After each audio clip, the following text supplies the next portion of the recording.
Onction. J'ai eu un aperçu des offices célestes qui sont très différents des offices des églises. À la demande de Jésus, les anges descendent du ciel et versent une huile sainte sur la tête des serviteurs de Dieu. Ces oins reçoivent une grande autorité spirituelle donnée par Dieu pour soumettre les démons. Le temps de votre marche avec Dieu prouvera ce que je dis. Si vous êtes fidèle à la doctrine et obéissant à la voix du Saint-Esprit, vous ressentirez le changement profond dans votre vie et vous recevrez l'autorité. La parole de Jésus le garantit. Ceux qui reçoivent ces onctions célestes des anges reçoivent un pouvoir spirituel. Certaines personnes ne veulent pas être soumises, mais elles veulent donner des ordres à Dieu. C'est un péché commun qui se produit dans les églises, beaucoup n'ont plus cette révérence pour le Dieu suprême. Cela entrave la croissance du peuple parce que nous devons nous humilier en tant que serviteurs, ne pas nous exalter et faire de Dieu un serviteur selon nos caprices et nos fantaisies. Jésus est au ciel et nous sommes sur terre. Il a son trône au-dessus de nos têtes. Celui qui doit se soumettre à ses ordres, c'est nous. Nous ne pouvons donner des ordres au roi, il n'est pas obligé de faire notre volonté sur terre. Si vous vivez une vie sainte, vous aurez une position céleste et vous serez oint par Dieu sur cette terre. Tout dépend de votre fidélité à Dieu. Si vous vous écartez de son chemin, vous perdrez toute crédibilité auprès de Jésus et vous n'aurez aucune force pour vaincre le mal. J'ai eu une vision avec un ange versant de l'huile sainte sur la tête d'un homme de Dieu. C'était déjà la 3e fois que l'ange versait l'huile sainte. Depuis qu'il a commencé la marche en présence de Dieu, il est oint. Et chaque fois que l'huile était répandue, il recevait plus d'onction et plus de pouvoir spirituel. Chaque fois que l'ange verse cette huile, l'armure du serviteur de Dieu se renforce. Ces onctions célestes sont répandues jusqu'à la mort des serviteurs de Dieu. Chaque fois qu'un serviteur reçoit une onction, il fait un pas dans le monde des esprits. La guerre se déroule sur le champ de bataille spirituel. Il est nécessaire de recevoir une onction de plus pour être fortifié dans la guerre. Si vous ne recevez pas cette huile du ciel, vous tomberez dans cette guerre comme beaucoup sont tombés, à leur grande douleur et tristesse. Ce n'est pas seulement dans l'Église qu'il y a une hiérarchie où les pasteurs rognent un ouvrier pour un travail particulier. Dans le monde spirituel, il y a aussi une hiérarchie. Au ciel, il y a les archanges, les chérubins et les séraphins. Et dans le monde spirituel, les anges de Dieu honorent les saints serviteurs qui travaillent pour Dieu, pas les hommes. Je me souviens que lorsque j'ai été libéré, j'ai reçu une onction de Dieu. J'étais en train de prier et j'avais l'impression que c'était une huile qui coulait sur ma tête quand j'ai passé ma main pour voir si ma tête était humide. Je n'ai pas vu d'huile. 2 ans se sont écoulés et un ouvrier de mon église a eu la vision d'un ange versant de l'huile sur ma tête. Je priais ce jour-là et je n'ai rien ressenti, ni vu l'ange, mais je crois que j'ai fait un pas de plus spirituel. J'ai eu la vision avec un vieil homme qui avait de l'huile versée dans sa tête par l'ange pour la 4e fois et une grande autorité dans le monde spirituel est venue sur lui. Il a opéré de grands signes et merveilles. Il n'a pas pu recevoir la 5e onction, car Jésus a pris son âme. Il n'est guère possible pour un serviteur de Dieu de recevoir ne serait-ce que la 7e onction de marcher en présence de Dieu. Mon père est arrivé pour recevoir la 7e onction de l'ange 6 mois avant sa mort. Ce fut la dernière onction qu'il reçut avant d'être mûr spirituellement pour être recueilli par Dieu. Un ange est descendu et a pris son âme. Je n'aime pas être comparé à mon père. Je sais que je suis bien loin de sa position. Je n'ai été oint que 3 fois par les anges depuis ma vraie conversion jusqu'à maintenant. J'ai reçu une onction chaque année. Lorsque Dieu veut hâter le travail d'un serviteur, l'onction est libérée sur lui chaque année, mais d'autres reçoivent chaque onction céleste tous les 2 ans ou plus. Obtenir la première onction est très difficile. Ce n'est pas la même chose que les églises qui oignent les membres chaque année. Recevoir l'onction de Dieu est beaucoup de dévouement, de prière, de renoncement et d'engagement dans l'œuvre. Et ce n'est pas l'heure que nous voulons, nous devons attendre le temps de Dieu pour recevoir cette onction céleste. J'ai rencontré un missionnaire au début de mon ministère. Il m'a dit qu'il avait reçu 2 onctions célestes pour faire l'œuvre de Dieu. Il a dit qu'il avait l'intention d'être oint jusqu'à ce qu'il atteigne la 5e onction. Chaque onction a un but différent dans l'œuvre de Dieu. Le Seigneur Jésus n'a pas permis à ce jeune homme de venir à la 3e onction et la rassembler. Sa vie ministérielle a commencé à devenir épineuse. Il a commencé à subir les marques de la souffrance de la croix. Il avait 29 ans, était toujours célibataire et n'avait jamais eu de relation avec une femme de sa vie, vivant dans la chasteté. Il a fait ses preuves dans sa vie sentimentale. Dans sa vie financière, il a été testé et prouvé quand il ne murmurait pas ou ne se plaignait pas quand il avait besoin de vêtements appropriés. Il a été testé dans sa vie spirituelle en étant attaqué par des démons. Tout cela parce qu'il voulait recevoir une autre onction céleste en ayant soif de Dieu et en le recherchant dans les premières heures. Toute cette soif de vouloir grandir spirituellement rendit les démons furieux contre lui. Il a commencé à sentir la montée des ténèbres quand il a reçu la première onction céleste le jour où l'ange est descendu dans sa chambre et l'a oint. Des années plus tard, il pria et l'ange est descendu dans sa chambre et l'a oint pour la deuxième fois. Son autorité dans le monde des esprits grandissait et il était plus habillé et plus habilité dans la mission. Les preuves ont augmenté et la guerre est devenue plus vigoureusement combattue, car les démons se sont rendus compte qu'il était courageux dans le combat et il a suivi fermement le Seigneur. Les démons ont appelé à plus de renforts contre sa vie. Ce jeune homme était seul au travail sans personne pour l'aider et sans l'intercession de l'Église. Il a combattu les légions de l'enfer seul. Dieu vit qu'il ne supporterait pas la guerre et savait qu'il s'égarerait l'année suivante en chemin. Un jour, il est allé faire la mission et a loué un hôtel pour passer la nuit. Il était fatigué du voyage et s'est endormi. Ce jeune homme ne s'est plus réveillé. J'ai vu en vision l'ange descendre et rassembler son âme. Ce sont les premières visions que j'ai eues au début de mon ministère. Connaissant la vie de ce jeune homme que j'ai rencontré personnellement, j'ai vu comment les forces des ténèbres ne veulent pas voir notre croissance spirituelle. Ce jeune homme n'a pas été oint par l'homme mais a été oint par Dieu. Dans son église, il n'était qu'un collègue, mais pour Dieu, il était missionnaire. Peut-être avez-vous été oint à l'église pour le poste de pasteur, mais pour Dieu, vous êtes censé être un collègue. Vous pouvez être un évêque oint par l'homme, mais vous n'êtes pas un évêque oint de Dieu. J'ai rencontré un apôtre qui a fait de la théologie, étudié dur et a été oint par son pasteur. Du point de vue spirituel, cet homme est petit et n'était qu'un enfant dans le monde spirituel. C'est ainsi que Dieu l'a vu et les démons l'ont vu comme une personne inoffensive et insignifiante. Dans le monde spirituel, le petit est toujours grand, l'humble est toujours exalté, tandis que le plus grand face aux hommes sera toujours le moindre devant Dieu et ceux méprisés par le peuple seront toujours précieux pour Dieu. Après avoir eu cette vision, j'ai prié Dieu d'abord d'oindre un ouvrier. J'ai eu la vision d'un chrétien d'un autre ministère. L'ange versa une huile céleste sur sa tête.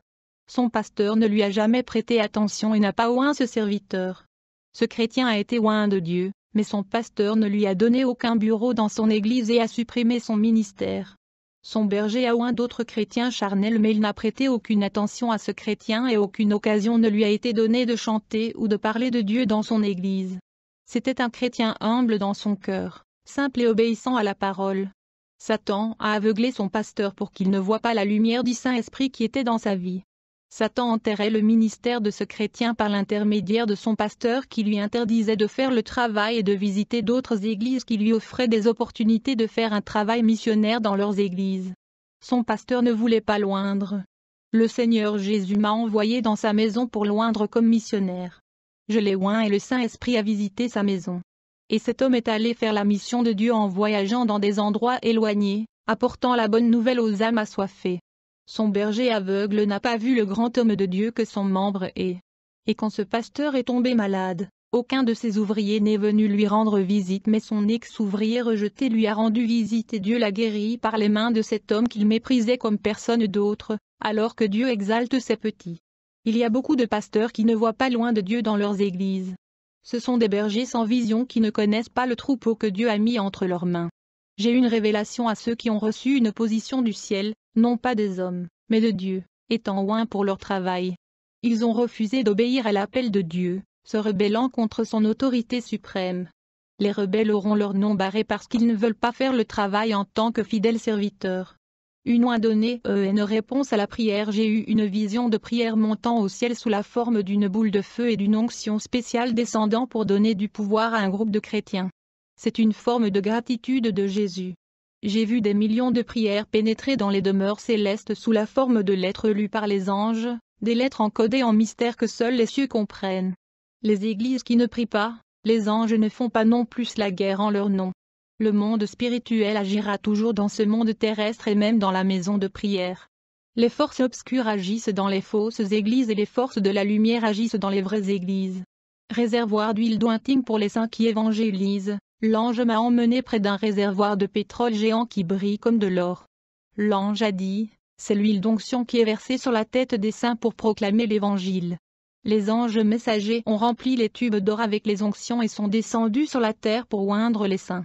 L'ange qui était avec moi a dit, ce sont des fausses onctions, ceux qui prient et se sanctifient reçoivent une partie de cette portion.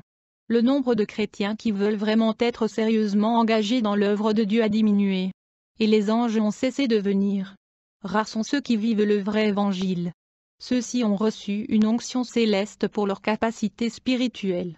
Tout chrétien qui ne reçoit pas une partie de cette portion ne pourra jamais gagner le combat spirituel et ne supportera pas d'épreuves. J'ai regardé le réservoir d'huile d'onction et une chaleur en a dégagé autour de mon corps. J'ai ressenti une joie profonde et un bonheur debout à côté. Ce réservoir est un réservoir qui se terminera lorsque la grâce sera retirée de la terre. L'Église n'aura plus besoin de l'onction, car elle sera à côté de Jésus. L'autorité vient avec la sainteté. Après avoir reçu cette révélation dans l'Église, je suis entré chez moi. Je veux vous dire que vous vivez une vie sainte. Vous recevrez une grande autorité dans le monde spirituel si vous n'arrêtez pas de chercher. Si vous restez dans la sainteté et ne vous écartez pas, vous gravirez les échelons des positions spirituelles. Dans le monde des esprits, les anges ont également des fonctions célestes dont ils portent le nom. Au ciel, chaque ange a la fonction que Dieu lui a donnée. L'Église est comme ça aussi. Jésus lui-même commande aux anges de verser une huile brillante sur la tête des saints. Chaque onction que l'ange répand sur les sauvés confère un pouvoir spirituel dans la guerre contre les légions démoniaques. Les démons respectent le chrétien qui s'est fait oindre la tête par l'une de ces huiles célestes. Ils savent qu'ils n'ont aucune force contre les oints, et ils attendent que ces chrétiens tombent seuls dans le péché.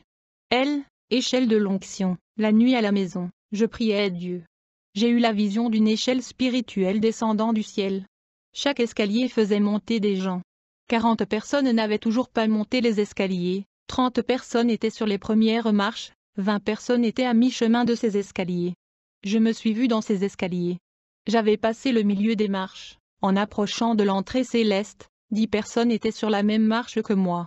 Jésus m'a dit, les pas sont la position de chacun de mes serviteurs dans le monde spirituel. À chaque pas qu'ils gravissent, leur valeur augmente, des sceaux d'autorité sont passés entre leurs mains. À chaque pas qu'ils avancent, ils reçoivent des offices célestes et sont promus dans le monde des esprits. Les dons et les expériences l'accompagnent. L'office de l'homme et l'onction terrestre ne sont pas valables pour moi. Le chrétien peut être un évêque de l'Église et pourtant son office dans le monde spirituel est petit. Et un chrétien qui n'a pas le bureau dans l'Église peut avoir une grande position dans le monde des esprits et être craint par les légions diaboliques. Le monde spirituel est inverse du monde matériel, les petits et les humbles pour les hommes que je fais grands, et les grands sur terre dans le monde spirituel sont petits. Ceux que les hommes n'ont pas oints pour mon travail, je les oindrai. J'ai commandé à de nombreux pasteurs d'oindre mes élus, ils ont nié leur onction par leur apparence financière. Kanzo, qui a élevé votre ministère, était-ce moi ou cet homme? Regardez-vous, comment j'utilise votre ministère. Si vous avez été élevé par des hommes, vous ne seriez pas arrivé là où vous êtes venu. Je ne veux pas que votre nom soit divulgué. Les médias sataniques, de peur qu'ils ne soient exaltés par l'homme. J'élève l'homme sans avoir besoin de médias. Je vous ai révélé les 3 sphères du monde spirituel, connaissez le ciel, l'enfer et l'air des régions spirituelles où le règne de Satan règne sur le terre. Je suis allé à l'église du pasteur Juan, le Saint-Esprit m'a révélé que le pasteur doit oindre un chrétien pour l'aider. Le pasteur Juan a dit, j'ai oint l'évangéliste Julio pour m'aider, il est intelligent, instruit, a une formation théologique et m'aidera grâce à ses connaissances. Lorsque le pasteur Juan a pris l'huile pour oindre l'évangéliste Julio, le Saint-Esprit m'a dit, ce n'est pas celui qui a été choisi. Quand j'ai entendu cette voix, j'ai dit, pasteur Juan, ce n'est pas le garçon. Le pasteur Juan a dit, si ce n'est pas Julio, qui sera-t-il? Je ne vois personne qui ait les qualités de cet évangéliste. J'ai répondu au pasteur Juan, Dieu ne voit pas comment l'homme voit, ni ne choisit comme nous le voulons. En prononçant ces paroles, j'ai vu dans la vision un ange avec de l'huile d'olive se répandre sur la tête d'un jeune homme nommé Joseph. J'ai dit au pasteur Juan, c'est ce jeune homme qui vous aidera dans le travail, étend votre bras droit. Le pasteur Juan a dit, ce jeune homme est timide, il ne parle pas, il n'a jamais exercé son ministère dans l'Église. J'ai répondu, berger, Dieu choisit les choses folles pour confondre les sages. C'est ce jeune homme que Dieu utilisera. J'ai vu l'ange l'oindre, Dieu a oint ce vase du sein de sa mère, aujourd'hui son ministère est confirmé. J'ai appelé le jeune Joseph et lui ai dit, Beaucoup ne donnent rien pour toi, ils te méprisent par ta voix inférieure, qui n'est capable de rien. Ainsi te dit le Seigneur, aujourd'hui je te donne le pouvoir, et mon esprit repose sur toi. Lorsque j'ai prié avec l'imposition des mains, il a commencé à tourner et à parler en langue de feu, et en même temps à interpréter sa propre langue. Ce jour-là, il a apporté une prophétie si forte qu'il a changé le ministère du pasteur Juan à ce jour. Après cette démonstration, le pasteur Juan l'a oint avec de l'huile pour être son aide. Un jeune homme timide qui n'aimait pas parler dans l'église, calme et silencieux, a été pris par le Saint-Esprit et grandement utilisé cette nuit-là. Aujourd'hui, il est un instrument vivant de la puissance de Dieu dans cette église et a gagné des âmes en rendant son pasteur heureux. J'étais en service dans l'église. Dans une vision, j'ai vu une coupe géante en or au plafond. J'ai demandé au Seigneur Jésus ce que cela signifie. Il m'a répondu, cette coupe géante contient mon huile, que je répandrai l'huile sainte sur mon peuple. Ils ont cru en ma prédication, maintenant je travaillerai dans leur vie. Quand Jésus a prononcé ces paroles, cette coupe géante a commencé à se déverser sur tous ces gens, ils ont reçu leur portion et ont été renouvelés en même temps. Quelques minutes plus tard, cette coupe a disparu, les pluies sont tombées dans l'église, sont descendues de Dieu, les langues se sont répandues comme le feu dans l'église. Cette pluie n'arrêtait pas de tomber, puis j'ai entendu un vent fort entrer dans l'église et enflammer ces flammes qui brûlaient l'église. Le feu était incontrôlable, les gens prophétisaient et parlaient en langue. Un souvenir au mariage après ma prédication, Jésus m'a montré dans la vision, une bouteille d'huile d'olive, une lampe, une olive, une lampe grillée, une lampe brunie et un morceau de fil électrique. J'ai demandé à Jésus, qu'est-ce que c'est? Il a répondu, l'église est la lumière et la bouteille que vous avez vue est l'onction. La lampe est chaque personne et la lumière qui brille en elle et le Saint-Esprit qui brille en chacun d'eux. Le fil électrique qui donne de l'énergie à chaque lampe. À la lumière est mon onction. Le serviteur qui n'a pas mon huile sera éteint. Je suis comme l'énergie électrique que j'offre la lumière aux lampes. Dites aux lampes qui sont éteintes de briller dans les ténèbres. Il est temps pour elles de monter, la fin est proche. Dites aux bulbes qui s'éteignent qu'ils doivent avoir suffisamment d'huile d'olive dans leur réserve. Au moment où l'huile sera épuisée, ils auront plus d'huile dans leur réserve à brûler. Le monde est dans les ténèbres, allumez-vous et faites une différence. Seules ces lampes attireront l'époux au moment de la séparation de l'ivraie et du blé. Les lumières sur elles que vous avez vues sont mon sceau dans leur vie, la marque du Saint-Esprit. Dites à l'Église de remplir de mon huile que est ma force en eux et cela les fera briller. J'ai un lien très fort avec mon épouse sur terre, c'est pourquoi les démons n'ont pas détruit la terre. L'époux veut l'épouse à ses côtés et la préparera à s'approcher de moi et à en faire l'héritière. Soyez long, l'époux semblera libérer celle qu'il aime de ce monde de ténèbres. J'ai déjà démontré mon amour sur la croix du calvaire, faisant un prix élevé, sauvant, lavant, purifiant et sanctifiant. Tribulation en entendant ces mots, j'entendis le bruit des chevaux au trot. La voix a dit, c'est la cavalerie de l'enfer qui envahit la terre, tout le tourment de l'enfer est monté sur la terre. La terre sera maintenant l'enfer de la souffrance, le prince des ténèbres a pris le pouvoir. Il a dit, régnons, ce sera l'enfer sur terre. Les gens ont commencé à chercher des chrétiens à poursuivre. Les chrétiens ont été effrayés, ils ont fui pour ne pas mourir dans cette grande persécution et génocide. Le monde et le gouvernement étaient contre nous. L'ère des martyrs a commencé, ce seront des sacrifices humains pour l'amour de Jésus. Ils offriraient leur sang à la vie éternelle, versant leur sang pour l'amour de Jésus, comme le Christ l'a fait sur la croix du calvaire. C'était la forme de rétribution qu'ils ont faite pour Jésus. De nombreux chrétiens ont été tués par la persécution. Quand ils étaient vivants, ils ne pouvaient pas se tenir debout. Les chrétiens gémissaient de douleur. Ils n'en pouvaient plus et pleuraient beaucoup. La trompette a sonné et les restes ont disparu. J'ai vu dans une vision les lumières s'élevant vers le ciel et disparaissant. Le monde était rempli de ténèbres lorsque ces lumières ont disparu. Lorsque ces lumières ont disparu, le monde s'est assombri, totalement rempli de ténèbres. J'ai vu un trou noir qui s'ouvrait sur le sol, des ombres noires sortaient de l'intérieur. Le ciel est devenu rouge, la nature s'est inversée.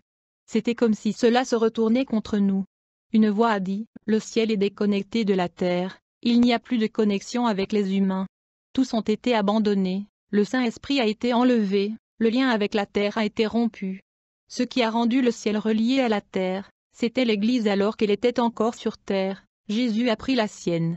Les gens recherchaient des chrétiens qui avaient disparu et désespéraient de ne pas les retrouver. Ces gens étaient des lampes ternes qui restaient au sol. Jésus a rompu le lien avec eux, la connexion a été rompue, le médiateur Saint-Esprit a été enlevé. Grâce a pris fin. Il n'y avait plus d'alliance avec les rebelles. L'épouse a été enlevée, l'alliance de salut est terminée. Maintenant, le jugement de l'étang de feu approche. Après ces visions et révélations, je suis allé à l'église en disant, je veux dire, pour tous les frères qui vivent les torches de Dieu, gardez-les allumées afin qu'ils ne s'éteignent pas. Vous êtes des charbons vivants de l'autel du Très-Haut et vous êtes dans ce monde pour briller.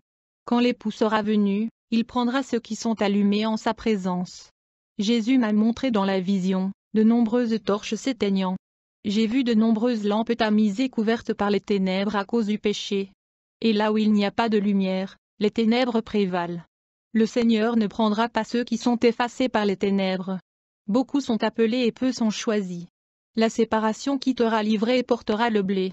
Seules les lampes allumées qui seront retirées de la terre, car leur éclat attirera le Maître à sa rencontre. Ce sont les étoiles qui brillent dans l'obscurité de la nuit et embellissent le ciel sombre. Feu le lendemain, je suis allé visiter une église et quand j'ai commencé à prêcher, ma vision s'est ouverte et j'ai vu des pluies de feu tomber à l'intérieur de l'église.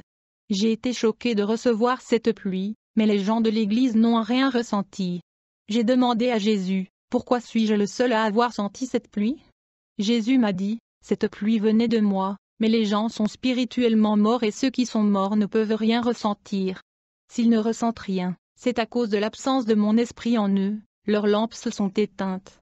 Ils ont besoin de les allumer de toute urgence avant qu'il ne soit trop tard, ils ont besoin du renouvellement. Prêcher avec l'huile. Après cette nuit d'impact avec la présence du Saint-Esprit, ma femme devait prêcher dans une réunion de maison. Le service était réservé aux femmes. Elle débordait d'huile, et quand elle a prêché, elle a brûlé cette maison et toutes les femmes ont été renouvelées avec la puissance de Dieu. Un croyant quand il a une intimité avec le Saint-Esprit est un récepteur de la grâce de Dieu et un faiseur de disciples où il forme des disciples. La nuit, je suis allé prêcher là où je me suis rassemblé et j'ai eu une vision du Saint-Esprit atterrissant sur l'épaule d'un frère. Cette fois, il avait la forme d'une colombe et s'est déplacé à l'intérieur de l'église en volant partout. L'activité du Saint-Esprit a commencé dans l'église. Il est la lumière de la vie de ceux qui le cherchent. J'ai vu le Saint-Esprit enlever les écailles spirituelles des yeux de nombreux frères. Cette colombe a atterri sur mon corps et j'ai senti de l'électricité envahir mon âme. J'étais rempli de l'onction et quand un frère est passé près de moi, il a senti cette présence et a été touché par la puissance de Dieu. Ce jeune homme n'avait jamais parlé en langue et pour la